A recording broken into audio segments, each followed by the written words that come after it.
बिस्मिल्लाहिर्रहमानिर्रहीम अस्सलामुअलैकुम रहमतुल्लाहि व बरकातुहू। उम्मीद करती हूँ कि आप सब खैरियत से होंगे। जैसा कि हमने अपनी बायोलॉजी की सीरीज़ का आगाज़ किया हुआ है और सेकंड ईयर के चैप्टर्स को हम डिस्कस कर रहे हैं, जो कि हमारा चल रहा है फर्स्ट चैप्टर में हमने होमोस्टेसिस पढ़ा, हमने ऑस्मोरेगुलेशन पढ़ा, हमने एक्सक्रीशन पढ़ा, इन प्लांट्स पढ़ा, इन एनिमल्स पढ़ा।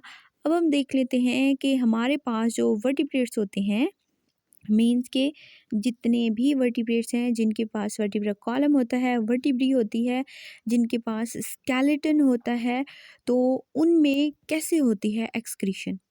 वर्टिब्रेट्स का वही यही मतलब है ना, एनिमल्स विद स्केलेटन, मतलब जिनके पास भी स्केलेटन होगा, जितने भी लिविंग ऑर्गेनिजम्स हैं, एनिमल्स हैं जिनके पास स्केलेटन होगा, हम कहेंगे ये वर्टिब्रेट्स हैं। हमारे पास कुछ एग्जांपल्स हैं इसकी: amphibians, birds, fishes, mammals and reptiles. चलिए इसको स्टार्ट करते हैं। फर्स्ट ऑफ ऑल हम देख लेते हैं कि एक्सक्रीशन जो होती है वर्टिब्रेट्स में क्या होती है, लेकिन उससे पहले हम देखेंगे कि एक्सक्रीशन क्या होती है। एक्सक्रीशन होती है the elimination of waste, the elimination of nitrogenous waste and the elimination of extra waste material, इसको कहते हैं एक्सक्रीशन। अब वर्टिब्रेट्स में एक्सक्रीशन कैसे होती है। The ancestors of vertebrates, the invertebrate chordates have segmentally arranged excretory structures through out the body like the metanephridia in earthworm.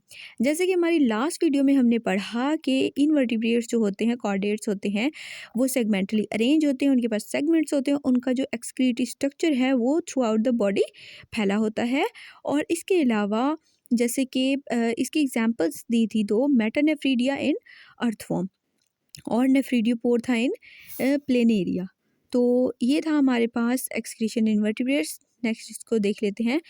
This character is well represented in primitive vertebrate hagfishes which have kidney with segmentally arranged tubules। हमारे पास जो representative vertebrates हैं, primitive mean जो पहले vertebrates थे, जैसे कि हैगफिशेस, उनके पास क्या थी, उनके पास जो किडनी होती है जो कि सेगमेंटली अरेंज ट्यूब्यूल्स होते हैं उसमें। ट्यूब्यूल्स को भी हमने लास्ट वीडियो में डिस्कस किया था। ट्यूब्यूल्स क्या होती हैं, ट्यूब्यूल्स हमारे पास ट्यूबुलर सिस्टम होता है, जैसे कि इस वीडियो में दिखाया गया है कि ये ट्यूब्स बनी होती हैं, तो ये होता है ट्यूबुलर सिस्टम।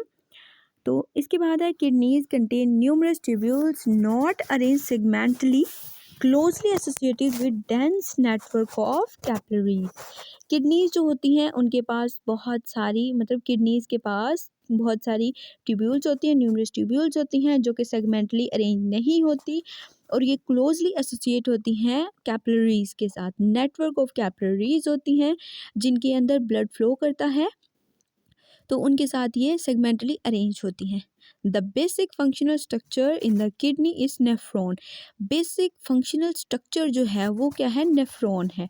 किसका, इसका एक्सक्रीशन इन वर्टिब्रेट्स। वर्टिब्रेट्स में जो एक्सक्रीशन होती है उसका जो फंक्शनल स्ट्रक्चर है किडनी के अंदर वो क्या है, नेफ्रॉन।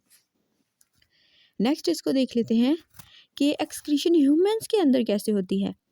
फर्स्ट ऑफ ऑल हम देखेंगे कि नॉर्मल मैकेनिज्म्स कैसे होते हैं इसमें, इसको देख लेते हैं। Considering the chemical basis of life and its sustainability on the metabolic pathways, the generation of waste is primarily done at metabolic level and these are called metabolic waste. जैसे कि हम देख लेते हैं कुछ केमिकल बेसिस होती हैं life की या फिर उसकी सस्टेनेबिलिटी। हमारे पास जो मेटाबॉलिक पाथवेज होते हैं, मेटाबॉलिक पाथवेज मतलब कि जिनके थ्रू मेटाबॉलिज्म होती है। फॉर एग्जांपल जैसे हमारे पास इलेक्ट्रॉन ट्रांसपोर्ट चेन है, क्रेब्स साइकिल है, ये क्या होते हैं, मेटाबॉलिज्म के लिए यूज़ होते हैं, इनको हम कहते हैं मेटाबॉलिक पाथवेज। फिर है कि जो वेस्ट होता है इनके पास, ह्यूमंस के पास, वो प्राइमरली कहाँ पे होता है, मेटाबॉलिक लेवल पे होता है। मतलब जब मेटाबॉलिज्म होती है तो मेटाबॉलिज्म के प्रोसेस में मेटाबॉलिक पाथवेज जब चल रहे होते हैं तो मेटाबॉलिज्म के प्रोसेस में एनर्जी प्रोड्यूस होती है, और जो वेस्ट मटेरियल बच जाता है, जो रिमेन होता है, जो हमारे पास रिमेनिंग मटेरियल होता है, उसको हम कहते हैं ये हमारे पास वेस्ट मटेरियल है। तो आफ्टर मेटाबॉलिज्म जो हमारे पास वेस्ट मटेरियल बच जाता है, जो मेटाबॉलिक वेस्ट होते हैं, उसको क्या कहते हैं हम, कि ये हमारा एक्सक्रीटरी प्रोडक्ट है, और इनको इस लेवल पे हम इसको क्या कहते हैं, मेटाबॉलिक वेस्ट कहते हैं। तो नेक्स्ट देख लेते हैं।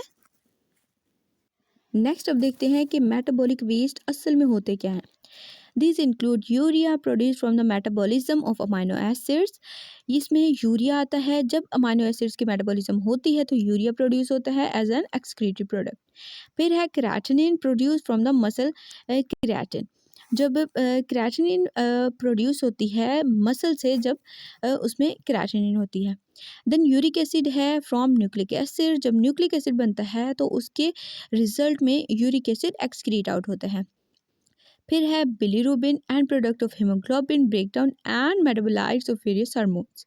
इसके बाद बिलीरुबिन है जो कि एक स्पेसिफिक प्रोटीन है, एंड प्रोडक्ट्स ऑफ हीमोग्लोबिन जो कि प्रोडक्ट है किसकी, हीमोग्लोबिन की। जब हीमोग्लोबिन में जब हीमोग्लोबिन जो है हमारी, उसमें जब ब्रेकडाउन होती है फूड की, या फिर जो भी लिक्विड या सॉलिड में हम लोग फूड ले रहे हैं, तो उसकी जब मेटाबॉलिज्म होती है, जब एनर्जी प्रोड्यूस होती है वेरियस हार्मोन्स के अंदर, तो उसकी ब्रेकडाउन के बाद जो बचता है वो होता है bilirubin. Next time, metabolic waste also include the toxic produced within the body and ingested into the body such as pesticides, drugs and food additives। फिर इसके बाद है कि मेटाबॉलिक वेस्ट में कुछ टॉक्सिन भी प्रोड्यूस होते हैं बॉडी के अंदर, जो इंजेस्टेड होते हैं बॉडी में, सच एज जैसे पेस्टिसाइड्स होते हैं हमारे पास, ड्रग्स होते हैं और फूड एडिटिव्स होते हैं। ये भी हमारे पास एक तरह से एक प्रोसेस के थ्रू ही होता है। The presence of waste in the body causes serious hazards such as eliminated by excretory system। हमारे पास जो भी वेस्ट होता है बॉडी के अंदर, ह्यूमन की बॉडी के अंदर, वो सीरियस डिजीज़ भी कॉज करता है, हार्म कर देता है ह्यूमन बॉडी को, और उसमें डिजीज़ कॉज करता है। जैसे अगर यूरिन एक्सक्रीशन नहीं होती तो इससे भी बहुत डिजीज़ होती हैं, स्पेशली ये मेल्स में होती हैं, स्पेशली ये फीमेल्स में होती हैं, गर्ल्स में होती हैं। तो ये था हमारे पास मेटाबॉलिक वेस्ट। नेक्स्ट हमारे पास एक्सक्रीटरी ऑर्गन्स क्या होते हैं। एक्सक्रीटरी ऑर्गन्स हमारे पास है, एक है लिवर और सेकंड है किडनी, जैसे कि ये पिक्चर में भी दिखाया जा रहा है, लिवर एंड किडनी। तो फर्स्ट ऑफ ऑल हम लिवर को देख लेते हैं। Liver is the central station of metabolism and consequently the body central metabolic clearing house. Liver को हम सेंट्रल स्टेशन ऑफ मेटाबॉलिज्म भी कहते हैं। क्यों कहते हैं? क्योंकि ये एक तो सेंट्रल यूनिट है इसका मेटाबॉलिज्म का, और क्लियरिंग हाउस है, मतलब लीवर जो है एक्सक्रीशन में बहुत बड़ा रोल प्ले करता है। Due to this characteristic, liver functions are pivotal to homeostasis and involve interaction with the most of body's organ system।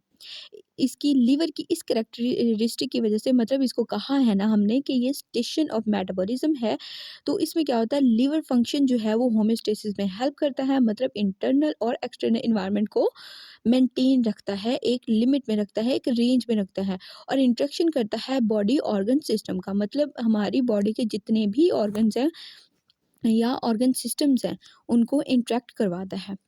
The metabolic pathways involved in the production of urea are termed as urea cycle। जो metabolic pathways के नतीजे में urea produce होता है उसको हम कहते हैं ये यूरिया साइकिल है। 2 ammonia and 1 carbon dioxide molecules are shunted into the cycle to generate 1 molecule of urea। हमारे पास 2 अमोनिया और एक कार्बन डाइऑक्साइड मिल के क्या करते हैं, एक मॉलिक्यूल बनाते हैं यूरिया का। Then है 1 ammonia molecule combined with carbon dioxide and already available precursor from previous cycle ornithine to form citrulline। Subsequently another ammonia combines to form arginine या arginine। एक अमोनिया का मॉलिक्यूल जो है जब वो कार्बन डाइऑक्साइड के साथ कंबाइन करेगा, रिएक्ट करेगा, तो हमारे पास जो अवेलेबल प्रिकर्सर होगा जो कि हमें प्रीवियस साइकिल से मिला है। किस साइकिल से? यूरिया साइकिल से। तो उसके नतीजे में ऑर्निथीन जो है वो क्या बनाएगी, सिट्रुलिन बनाएगी, और एक दूसरा अमोनिया जो है वो कंबाइन हो जाएगा आर्जिनिन के साथ।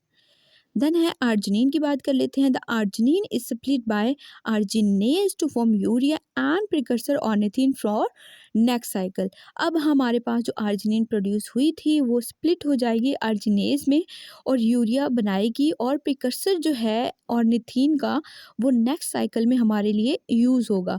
किसके लिए? एक्सक्रीशन के लिए।